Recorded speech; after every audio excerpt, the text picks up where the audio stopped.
Novo Código de Processo Civil, comentado por Erval Sampaio Júnior, colaborador da Rádio Justiça.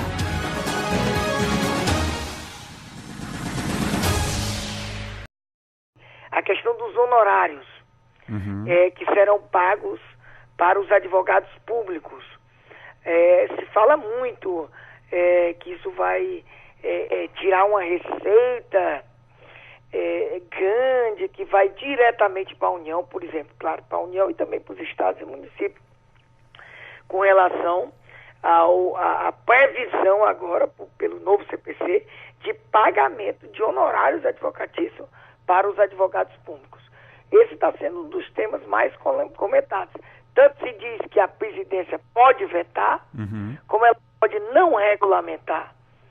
Você conhece, né? Você sabe essa história de não regulamentar.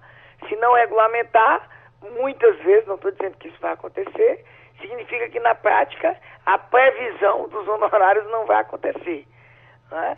É uma tática que eu acho extremamente desarrazoável. Se não é para fazer valer uma previsão, poxa, que não coloque, que tire, né? Mas não ficar mais uma vez na lei e não ter nenhum tipo de aplicação. Mas, Pedro, vamos lá. Eu só gostaria de saber a opinião, doutor Erval. O senhor acredita sinceramente que vai ser vetado ou não esse dispositivo que fala sobre os honorários dos advogados públicos? Olha, eu vou lhe ser bem franco e bem transparente como eu sou. Está indefinido. Por quê? Eu tenho informação de que dentro da própria Advocacia Geral da União, que é quem está conduzindo e quem vai assessorar a presidência da República sobre toda o veto e sanção de todo esse código, há pessoas que defendem publicamente uma coisa e internamente outra. Isso é muito complicado. Eu não vou dar nome aos bois aqui, eu não tenho essa certeza, eu não sou leviano, tá? Mas são os comentários de bastidores, como se diz. Então a gente não vai estar apontando e nem acusando ninguém. Mas quando se defende publicamente uma coisa e internamente é outra, é complicado. O que é que a gente pode realmente colocar de efeito, vamos dizer assim, de coisa prática? Essa previsão de pagamento de honorários advocatícios, que hoje se encontra disposta no texto, vai evidentemente diminuir. Não sei te dizer quanto significa isso para a União, muito menos para os estados e para o município. Eu não posso, evidentemente, prever isso. Mas que há uma diminuição de receita, mesmo que pouca há. Então, o que se fala é que, em havendo diminuição de receitas, como isso indiscutivelmente vai acontecer, a presidência teria, dentro do quadro atual que se encontra hoje, nós sabemos que nós passamos um momento dificílimo da economia. Um momento dificílimo. Tudo, inclusive, eu não estou aqui criticando nada, mas eu vou destacar uma ideia que até eu já externei nas redes sociais, da qual eu sempre participo. Estamos, inclusive, escrevendo um artigo, não eu diretamente, mas fazendo a edição de um artigo no nosso site, Novo Eleitoral. É um período complicado, por quê? Porque muito do que se viu, por exemplo, não quero descampar para esse tema não, mas para você ver como o momento é difícil. Muitas promessas que foram feitas pela Presidente da República, promessas de campanha, você percebe claramente agora. Ninguém está aqui criticando a Presidente, não. Não estou aqui fazendo crítica e nem sou ligado a partido nenhum, nem nada, pelo amor de Deus, sempre faço questão de dizer isso, mas é de modo claro e inequívoco. Não sei se só pela situação fiscal, não quero aqui entrar em subjetivismo, mas a Presidente da República vem fazendo coisas totalmente diferentes. Me perdoe a expressão. Na época da campanha eleitoral, ela estava falando de água. Agora ela mudou o discurso de água para óleo. Será que mudou tudo isso de lá para cá ou ela já sabia disso? É isso que eu fico me perguntando. Então, no momento, para a gente resumir, não está mudando o assunto, que eu não gosto dessas coisas de maneira nenhuma. Mas dentro dessa atuação atual, digo hoje, com esse arroxo fiscal já anunciado, com tantas medidas, inclusive planos impopulares, vamos dizer assim, né? Porque toda vida que mexe, eu questiono muito que a gente tem muita coisa que mexer e a gente deveria mexer em coisa que evitasse tocar mais no povão. Não quero aqui dizer que essas medidas, eu acho que muitas tocam no povão. E outras medidas que, por exemplo, poderiam ser tomadas e eu nunca vi tomar. E eu digo só uma para me encerrar, porque eu não quero entrar nesse discurso. Mas por que é que a gente não cria esses impostos, não regulamenta, como eu estava falando, que basta não regulamentar? Nós não temos ou não temos, Pedro, um imposto sobre grandes fortunas? Temos. E depende de lei complementar, que até hoje não... Que essa danada dessa lei não aparece. Você está me entendendo? Uhum. Então, por exemplo, prever os honorários para o advogado público em toda a escala, ou seja, foi advogado público, está no novo CPC. Se não sair uma regulamentação de como que realmente esses honorários, qual o percentual, em que situação, você sabe que não vai sair do papel mais uma vez. Então tem duas hipóteses, ela vetar ou ela não regulamentar. Uhum. Então ninguém sabe aí, é uma incógnita e tudo mais. Mas vamos lá, né, meu amigo Pedro? Vamos em frente, vamos doutor. Começar essa batalha. Uma novidade que eu falei, eu vou começar por ela, por óbvio, é a estruturação de uma parte geral, Pedro. Você já é acostumado você já conhece essa parte geral no Código Civil. Já é da tradição, não é verdade? Isso. A tradição do Código Civil, por exemplo, o Código de 16, nós tínhamos uma parte geral. O Código de 2003, nós temos uma parte geral. Mas se você for procurar no Código de 39 de CPC, Código de Processo Civil, nós não tínhamos uma parte geral. O Código de 73 não tinha uma parte geral. Concorda comigo? Muitos professores falavam que aquele livro 1 seria como se fosse a parte geral do Código de Processo Civil. Eu concordo com esses professores, todos eles. O hoje ainda vigente, né? Isso. Código de 73. Se o amigo e amiga que nos acompanham, que é estudioso do direito, que é profissional, ele sabe que o livro 1 do processo de conhecimento, que vai ali até o artigo 275, né? 275, 276, não, na realidade, perdão, 279, por ali. Vou aqui pegar aqui. Você já percebeu que eu não sou muito ligado. E até uma tática, não precisa também ficar decorando nada. Mas, enfim, quando acaba o procedimento sumário, ali que a gente vê que hoje nem tem mais, inclusive nem vai ter mais no futuro, espécies de procedimento, nós já tratamos disso e vamos voltar no momento oportuno, nós teríamos uma espécie de parte geral, mas que não é nominada de parte geral. O novo CPC inova formalmente, Pedro. Ou seja, formalmente a gente tem o livro 1, parte geral. Uhum. E aí a gente tem o título 1, princípios e garantias, normas processuais, jurisdição e ação. E o que nos interessa hoje, que nós vamos tratar, que para mim eu achei um espetáculo, eu vou trazer a crítica também, que é o capítulo 1, dos princípios e das garantias fundamentais do processo civil.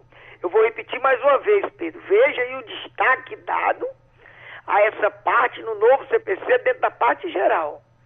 Dos princípios e das garantias fundamentais do processo civil. Veja essa preocupação, inclusive, de ser um alicerce.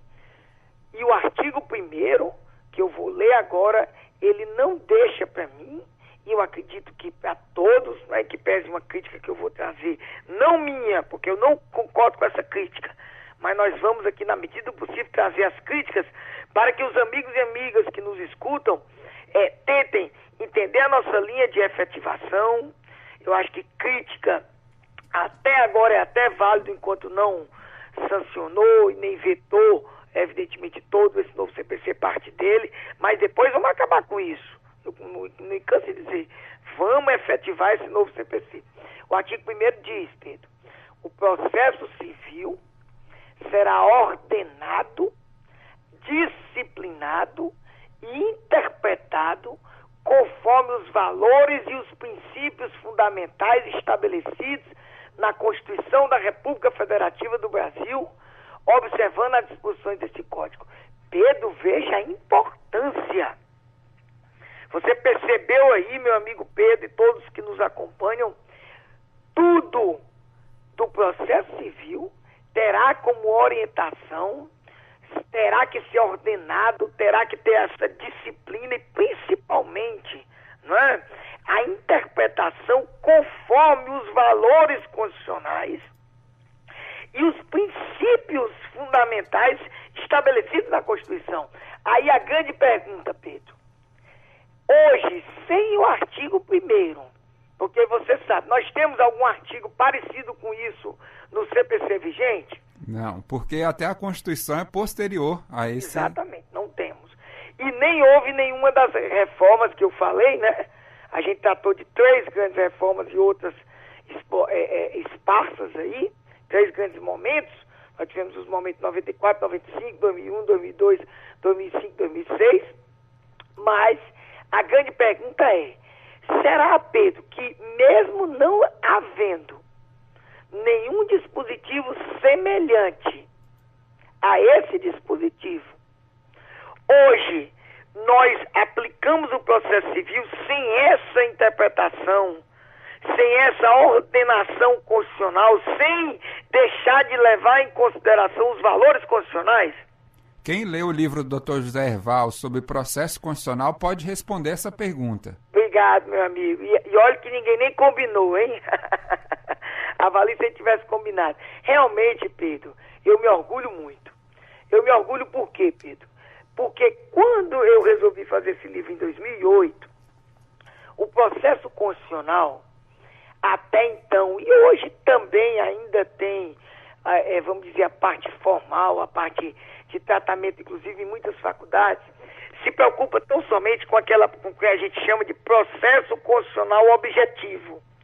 Quantas vezes você fez matéria sobre esse processo constitucional objetivo? E vamos aqui descascar para o amigo e amiga que nos ouve. São justamente as ações do controle de constitucionalidade, as ações diretas de inconstitucionalidade, a ação declaratória de constitucionalidade, a arguição de preceito de descumprimento fundamental, por omissão agora até o mandado de injunção com a outra feição, né, a feição odiena dada pelo Supremo Tribunal Federal.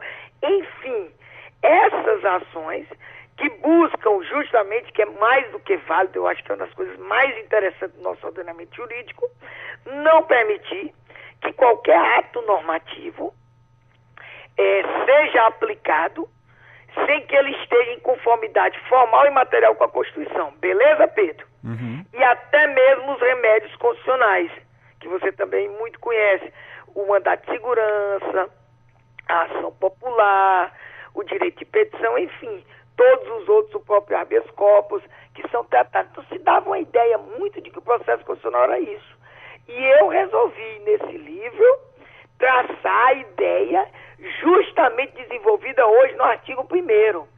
A ideia de que o processo como um todo, e não só o processo judicial, e não só o processo civil, mas aqui para nós o processo civil judicial, ele necessariamente ele é irradiado, ele é contaminado por todos esses valores constitucionais.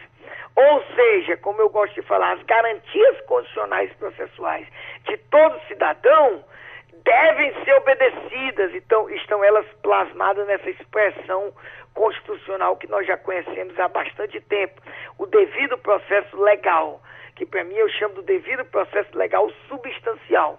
Então, o que é que esse novo CPC faz, Pedro?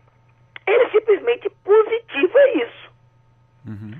Ele coloca no 1º artigo que tudo, necessariamente tudo, que você for aplicar deste código e de qualquer lei que trate de processo e procedimento, deve necessariamente ser interpretado a partir de quê? Desses valores e dos princípios fundamentais. Para mim, ele traça positiva todo o guia hermenêutico do processualista. O processualista, ele não pode, de maneira nenhuma, pensar diferente desse método Esse método de quê? Pera ainda. Será que este próprio código, que é o que a presidência da República tem que fazer agora, que teoricamente já foi feito pelo Congresso Nacional quando passou pela Comissão de Constituição e Justiça. Então, esse controle de constitucionalidade que já houve, ele tem que ser o quê? Perene. Ele tem que ser constante em cada caso.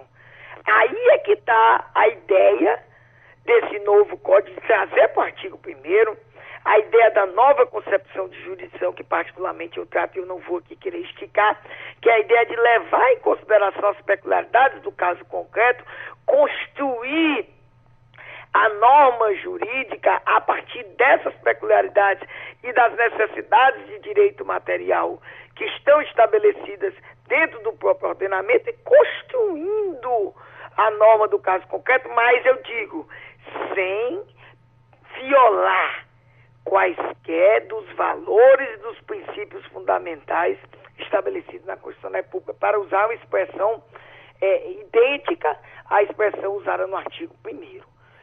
Para mim, isso é importante. Agora, Pedro, continua a pergunta. Hoje eu não devo fazer isso?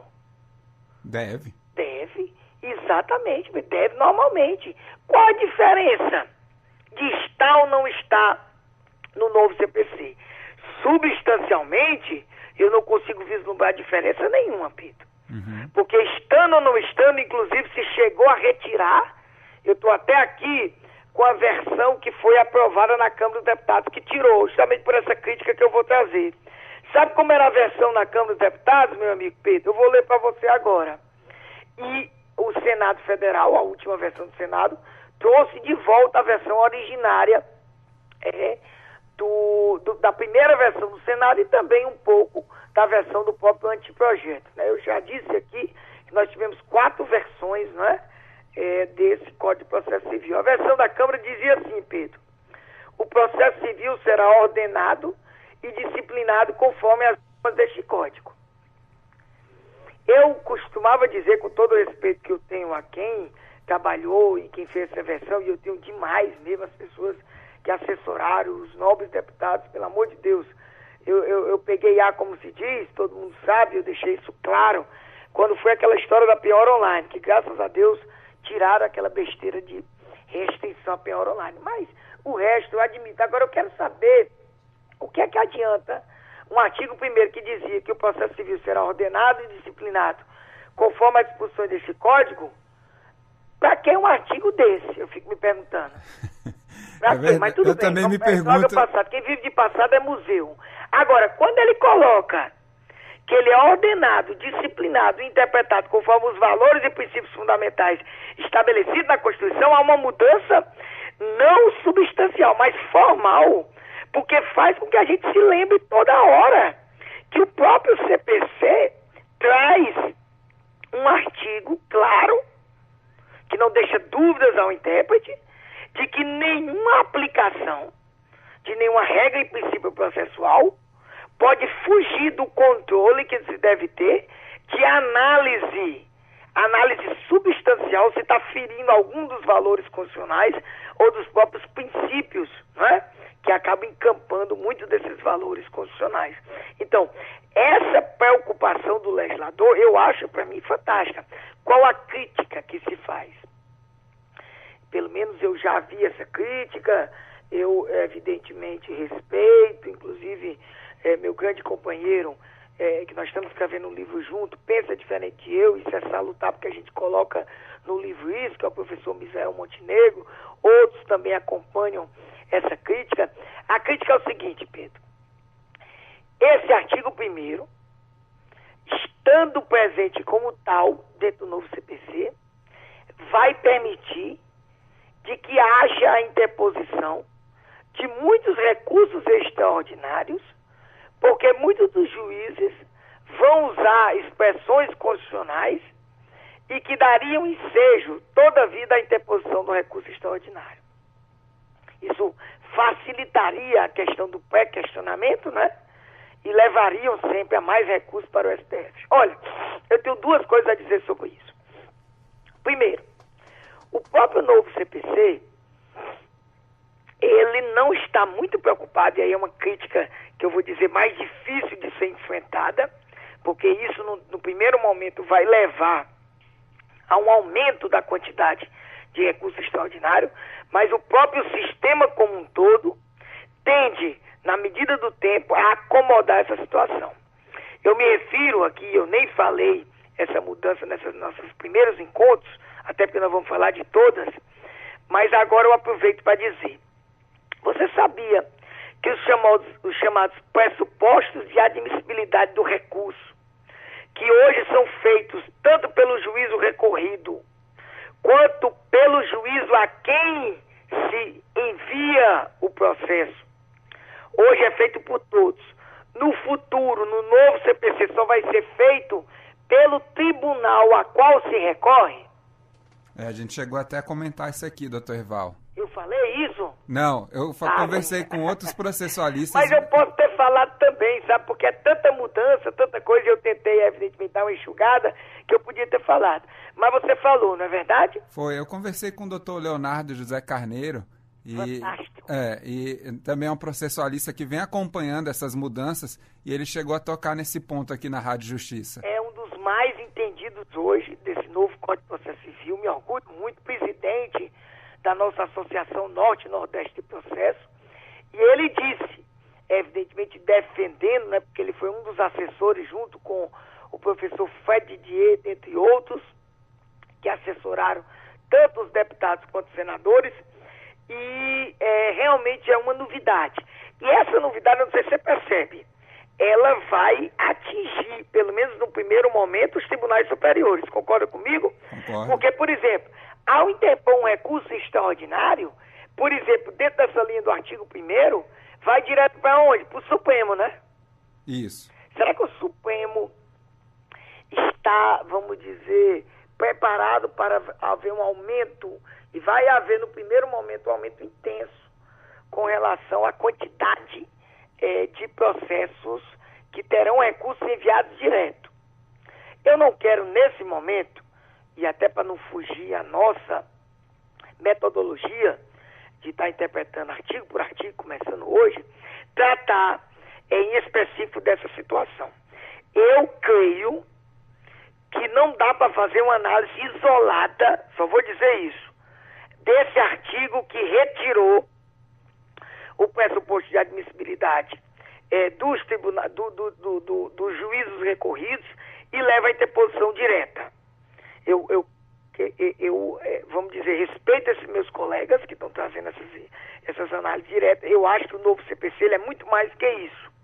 Ele requer uma mudança de mentalidade e requer muito mais uma interpretação sistêmica de tudo, principalmente o que nós falamos no programa passado, fazendo valer, através de institutos como os que nós comentamos na semana passada, do incidente de resolução de demanda efetiva, do incidente de coletização, e principalmente para se chegar a essa valorização do sistema de precedentes. Então, se você interpretar isoladamente esse dispositivo que retirou, até na ideia de acelerar, por si só, porque você sabe que são duas ideias que sempre vão permear: acelerar e não se descurar, né, não se olvidar da segurança jurídica. Essa interpretação, com todo respeito, está sendo feita de modo isolado. E aqui no artigo 1º também, em dizer que vai sujeitar mais recurso extraordinário. Não! Eu entendo que a jurisprudência, principalmente a do Supremo Tribunal Federal, não vai admitir recursos extraordinários em que não se identifique a violação substancial à Constituição. Me perdoe a expressão, mas é isso que acontece. Para ser entendido, eu vou falar com essa expressão. Muitos desses recursos, tanto hoje quanto no futuro, são para encher linguiça. Ou seja, a pessoa quer porque quer transformar os tribunais superiores SPJ, TST, TCE, STM, enfim, os tribunais aí que são chamados de terceiro grau, e o Supremo Tribunal Federal em 4 graus de jurisdição. Isso não existe, Pedro. Eu já falei por diversas vezes aqui com você, são órgãos políticos na acepção do termo. Então eu não tenho dúvida que o Supremo Tribunal Federal irá desenvolver, ao longo da aplicação desse artigo 1º do novo CPC, uma construção processual que não permita que as pessoas fiquem utilizando este artigo tão somente para revisitar a análise de uma questão já decidida pelos tribunais. Porque você sabe que os tribunais superiores, em sua competência recursal extraordinária, no sentido amplo, não podem funcionar no que a gente chama da justiça do caso concreto. Eles só fazem a justiça do caso concreto em duas situações, e você acompanha isso, nas suas competências originárias dispostas diretamente na Constituição Federal e até mesmo nas competências recursal ordinária, não é verdade?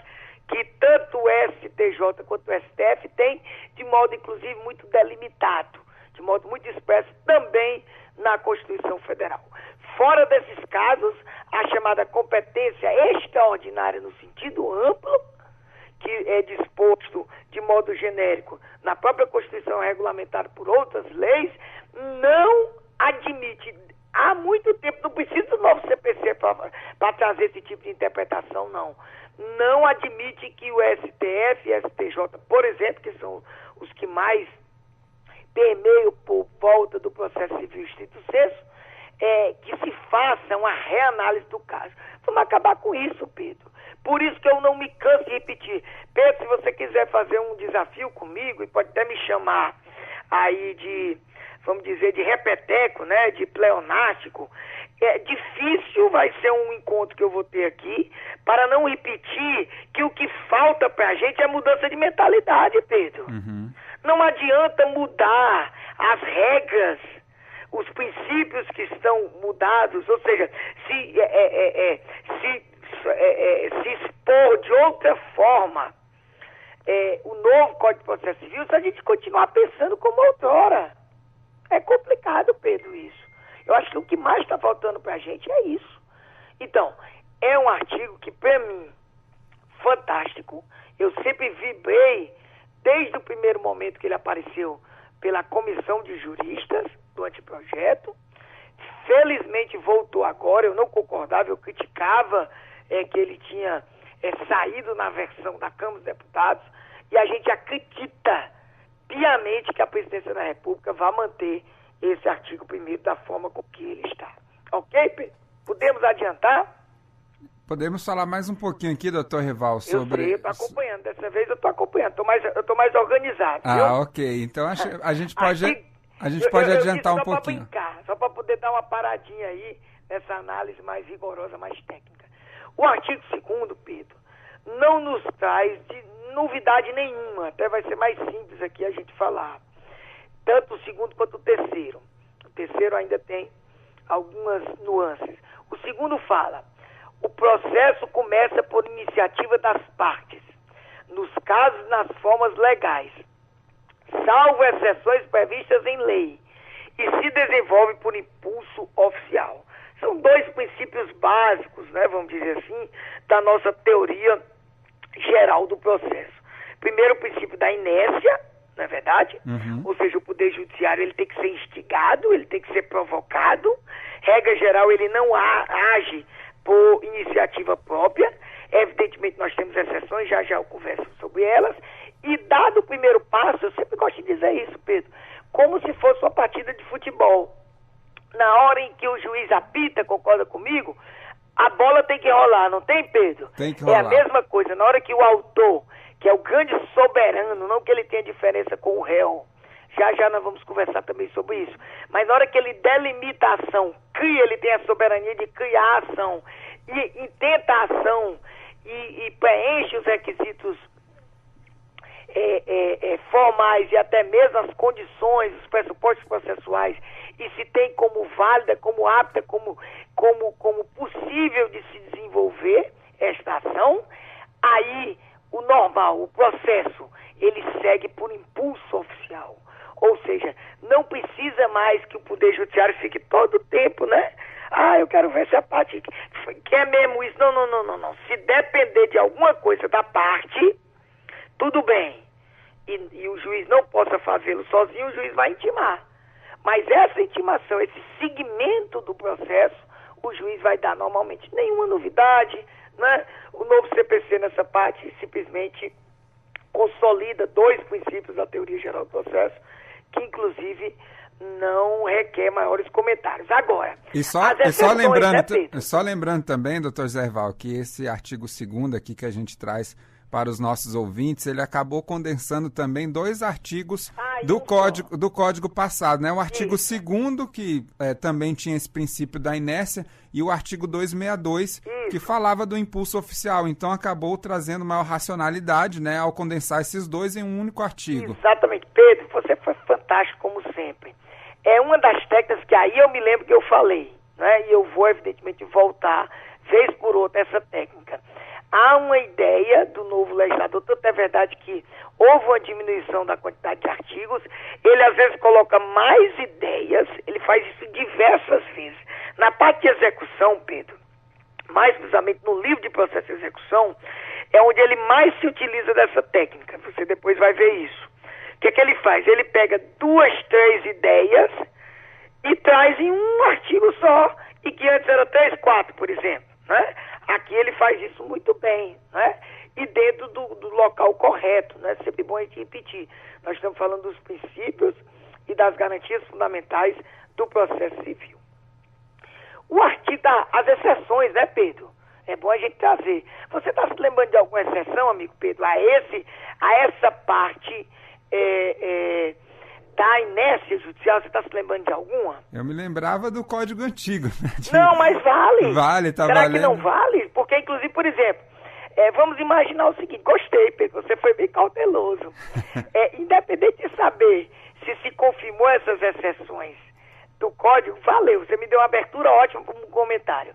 Independente da gente saber, do amigo e amiga de casa saber, se as exceções do hoje, Código de 73, se encontram ainda previstas dentro desse novo CPC, a expressão utilizada é a mesma, previstas em lei.